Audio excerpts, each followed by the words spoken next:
तर कोर्टाची अवस्था ही धृतराष्ट्रासारखी आहे असं उद्धव ठाकरे यांनी म्हटले। सीजेपीला यांनीच जन्माला घातलं, राज ठाकरे म्हणाले। आणि आता झुरळाकडे बघायला वेळही नाहीये, तर कबुतरं कुत्रे यासाठी कोर्टाकडे वेळ असल्याचं उद्धव ठाकरे म्हणाले। एकंदरीत कोर्टाची अवस्था ही धृतराष्ट्रासारखी झाली असल्याचा उद्धव ठाकरे यांनी टोला लगावला।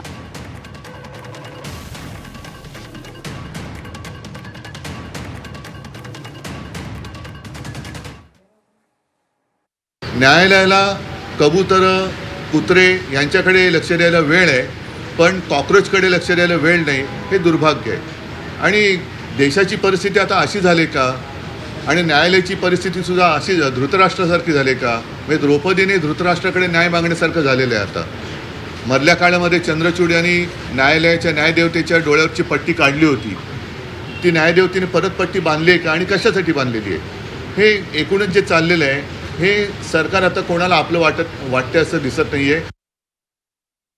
सरन्यायाधीश जे बोललेत की CCTV फुटेज पाहण्यासाठी आमच्याकडे वेळ नाही आहे, मुळात ह्यांच्यामुळेच हे झुरळ सुरू झालं ना। जन्मदाते तेच आहेत ना, आणि त्यांनी जन्म दिल्यानंतर त्या पोराकडे बघायला नको? मी महाराष्ट्रामधले पोलीस ह्या सर्व आंदोलनकर्त्यांना चांगलं सहकार्य करत आहेत, काही त्रास देत नाही आहेत, काही गोष्टी झाल्यात,